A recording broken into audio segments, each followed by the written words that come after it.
আসসালামু আলাইকুম সবাইকে। অনেকে এই পর্যন্ত আমার প্রায় 2-3টা ব্লগ দেখেই বুঝতে পারছেন আমি এখন কিসের ভিডিও দিতে যাচ্ছি। যেহেতু বলেছিলাম শ্বশুরবাড়ির সবাইকে নিয়ে রাতে আউটিংয়ে বের হয়েছি, তো আজকে সকাল হওয়া পর্যন্ত তো ঘরে ফেরা যাবে না, তাই আমরা চলে গেলাম মাওয়াঘাটের ইলিশ খেতে। যেহেতু আজকে অনেকগুলো জায়গায় ট্রাভেল করেছি, লাস্ট পর্যন্ত কোথায় গেলে সবচেয়ে বেশি ভালো লাগবে সেটাই চিন্তা করছিলাম। অবশেষে মামা বলল যে মাওয়াঘাটে নিয়ে যাই, তো চলে আসলাম মাওয়াঘাটের ইলিশ খেতে।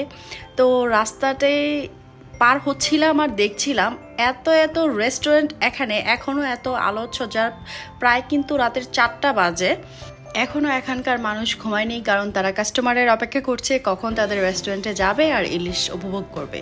তো এখানে অনেকগুলো রেস্টুরেন্ট দেখলাম, বাট আমাদের মেইন ডেস্টিনেশন হচ্ছে যেখানে আমাদের মামা নিয়ে যাবে, ওখানেই আমরা খাবো। একদম খোলামেলা নদীর পাড়ের সাথে বসে তারপর খাবো, এটার একটা মজাই আলাদা। তো আমরা গাড়ি থেকে নেমে গিয়েছি, যেহেতু ফুল ফ্যামিলি সহ গিয়েছি, তো এটার কিন্তু অন্যরকম একটা এক্সপিরিয়েন্স আপনাদের সাথে শেয়ার করছি। তো এই যে আমার কোলে মাইমুনা ঘুমিয়ে আছে, তো ও গাড়িতে ঘুমিয়ে গিয়েছিল, আমি আর ওকে উঠাইনি। দেন হচ্ছে এখানে আমরা দেখছি এত পরিমাণে অনেক অনেক সব, যেখানে অনেক ধরনের মেয়েদের জিনিসপত্র, শোপিস, সব কিছু পাওয়া যায়। তো আমার কিন্তু এই জিনিসগুলো ভালোই লাগে, কার কেমন লাগে অবশ্যই কমেন্টস করে জানাবেন। তারপর চলে আসলাম পদ্মা নদীর পাশে। সো এখান থেকে পদ্মা ব্রিজটি দেখা যাচ্ছে, ওই যে হলো পদ্মা সেতু লাইটিং করাটা, আর এখানে দাঁড়ালে মন খুলে বাতাস খাওয়া যাচ্ছে। তো এখানে কিছুক্ষণ আমরা দাঁড়িয়ে বাতাস টাতাস খেলাম, তারপর হচ্ছে যাচ্ছে এই রেস্টুরেন্টটা। এই রেস্টুরেন্টটা হলো একদম পদ্মা নদীর পাড়ে অবস্থিত।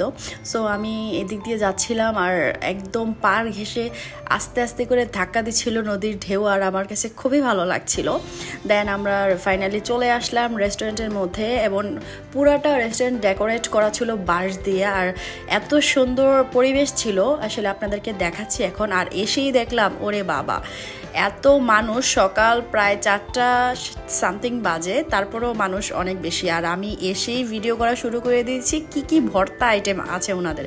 তো ওনারা একদম সুন্দরভাবে প্রিপেয়ার করে রেখেছে, কারণ সকাল দিকে হলেই ওনাদের আরও অনেক বেশি কাস্টমার চলে আসবে তার জন্য। তো এখানে ইলিশ মাছের দর কষাকষি হচ্ছে। প্রথমে আমরা আগে বসবো একটা সুন্দর জায়গায়, তারপর হচ্ছে আমরা ইলিশ মাছে। তো আমরা এই জায়গাটাতে বসছি একদম নদীর পাড়ে ঘেঁষে, যেই জায়গাটা ছিল সেই জায়গাটাতে, যাতে বাতাসও খাওয়া যায়, ফুডটাও এনজয় করা যায়। দেন চলে আসলাম ইলিশ মাছ বার্গেনিং করার জন্য। সো এখানে একটা জিনিস অবশ্যই সবাই জানে, এখানে আসলে মামারা অনেক বেশি বার্গেনিং করতে হয় ওনাদের সাথে, কারণ ওনারা আকাশ পাতাল দাম বলে। তো মাছটা দেখছিলাম, আর দেন মামা 2টা মাছ নিয়েছে, 2টা মাছই খুবই ফ্রেশ ছিল আর তাজা। আর ওনারা দেখাচ্ছিল পাশেই 2টা মাছ রেখে দিয়েছি স্যাম্পল হিসেবে, যে এগুলো নেন, এগুলো কম আছে। বাট আমরা তো, ওনারা আসলে স্যাম্পল হিসেবে এটা রাখেই কেন আর বুঝাই কেন, ওনাদেরই তো ইলিশ, তাই না? তো তারপরে অবশেষে অনেক বার্গেনিং করার পরে আমরা 2টা ইলিশ মাছ নিয়েছিলাম প্রায় 3,500 টাকা দিয়ে। 3,500 কি 3800 এরকমই হবে।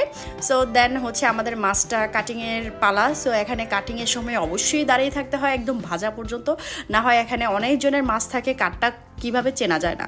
তো আমাদের মাছ কাটিং শুরু হয়ে গিয়েছে। মাছগুলো দেখেই বোঝা যাচ্ছে অনেক ফ্রেশ ছিল, কারণ ফ্রেশ মাছ কিন্তু যখন কাটা হয় তখনও বোঝা যায়। তো এই যে মাছ কাটা শুরু হয়ে গিয়েছে, পদ্মা নদীর ইলিশ মাছ ওরা ক্লেম করছে, বাট আই ডোন্ট নো এটা কোথাকার ইলিশ মাছ, বাট দেখে তো অনেক ভালোই মনে হচ্ছে আর ফ্রেশ মনে হচ্ছে। দেন ইলিশ মাছের মধ্যে কিন্তু ডিম পাওয়া গিয়েছে ফাইনালি, এই যে অনেক দিন পর ইলিশ মাছের ডিম খাওয়া হবে।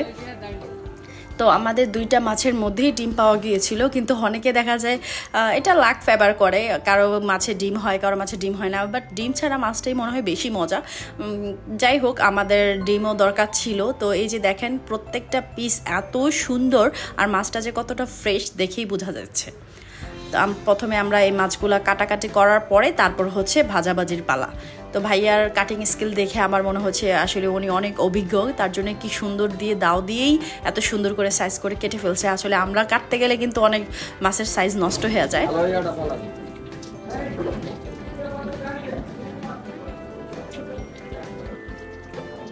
এখন মাছ দেওয়া শেষ, তারপর হচ্ছে এখন ভাজার পালা। সো ভাজার সময়ও একদম লম্বা সিরিয়াল ছিল, অনেকক্ষণ পরে আমরা সিরিয়াল পেয়েছি। দেন এখন আমাদের বেগুন ভাজা হচ্ছে। এখানে বেগুনও পার পিস 10 টাকা করে ওনারা নেয়। তো ওনারা কোনো কিছু কমপ্লিমেন্টারি হিসেবে দিচ্ছে না, ইভেন তো তেলটাও কিনে নিতে হয়, যে সরিষার তেলে ওনারা ভাজবে। তো এখানে এসে সব কিছুই কেনা, কোনো কিছু ওনারা কমপ্লিমেন্টারি দেন না। আমাদের তেল কিনা শেষ, বেগুন ভাজা শুরু হয়ে গেছে, আর সাথে মাছ দিয়ে দিচ্ছে। এই যে এটা হচ্ছে আমাদের মাছ, যে মাছগুলো নিয়েছিলাম। প্রথমে উনি সাইডে বেগুনগুলো দিচ্ছে আর মাঝখানে মাথা, লেজ এগুলো দিবে, কারণ আমরা কিন্তু লেজের ভর্তা তো অবশ্যই হবে। মাওয়া ঘাটে এসেছি, লেজের ভর্তা না খেলে কি হয়? এটা তো অসম্ভব। তো মামারা এত সারা রাত জেগে জেগে ওনারা কাস্টমার সার্ভিস দেয়, সো এটা ওনাদের একটা পেশা হয়ে গিয়েছে। ভালোই লাগে, এখানে রাত যত গভীর হয় তত বেশি মানুষ আসে দেখলাম। আশেপাশে সব কিছু দেখে আমার কাছে খুবই ভালো লাগছে। আর মাছটা যখন ভাজতেছিল, বিশ্বাস করেন গাইস, আপনারা তো আর গন্ধ পাবেন না, এত সুন্দর গ্রান আসছিল। এই যে এখন চলে যাচ্ছে লেজের ভর্তার জন্য। তো লেজের ভর্তার ভিডিও কে কে চান অবশ্যই কমেন্টস করে জানাবেন। আমার লেজের ভর্তা রেডি। এখন আমাদের মাছগুলো একদম কড়কড়া করে ভাজা হয়ে গেছে, এগুলো নিয়ে এখন গরম গরম ভাতের সাথে সার্ভ করা হবে।